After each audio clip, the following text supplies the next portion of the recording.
Exercise 17. F of x is x over 3 minus 4. The function f is defined above. If the function g is defined by g of x is f of x plus 3 of x, so let's rewrite it. G of x is f of x, which is equal to x thirds minus 4 plus 3 of x. What is the x-coordinate of the x-intercept?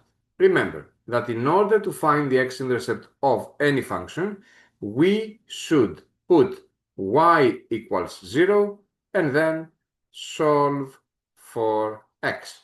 So by doing that, I get that 0 is x over 3 minus 4 plus 3x. To get rid of the fractions, I should multiply everything by 3.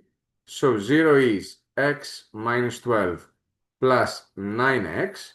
So x plus 9x is 10x. I'll take the negative 2 on the other side and it's going to be 12. The negative 12 on the other side and it's going to be 12. So finally, I will divide both sides by 10 to isolate x, and we have that. Sorry, I said by 10, but I divided by x. Let's fix that. I'll divide it by 10.